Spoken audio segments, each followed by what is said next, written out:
Asal mula Gunung Tangkuban Perahu.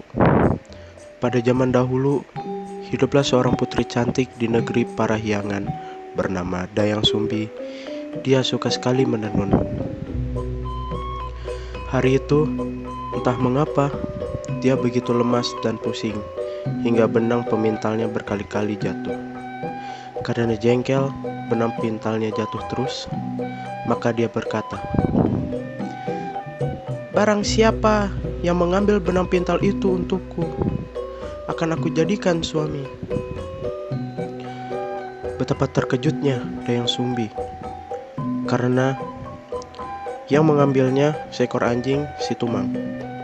Kemudian, Dayang Sumbi menikah dengan si Tumang dan melahirkan anak laki-laki yang diberi nama Sangkuriang. Sangkuriang tumbuh menjadi anak yang sehat, lincah, dan cerdas. Sangkuriang tidak mengetahui kalau si Tumang adalah ayahnya.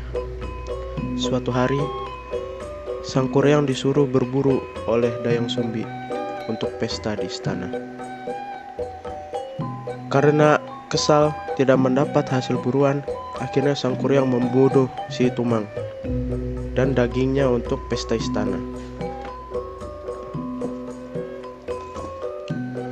Dayang Sumbi menanyakan keberadaan si Tumang.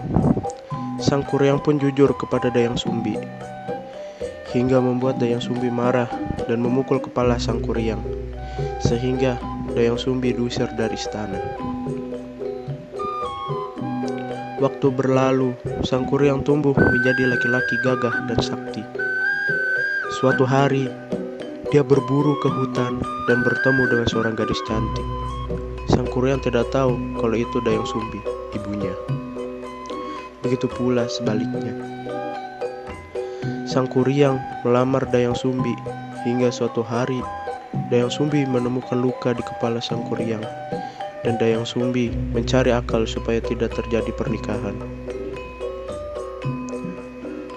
Maka Dayang Sumbi memberikan syarat untuk dibuatkan bukti menjadi bendungan dan membuat perahu dalam waktu 1 malam.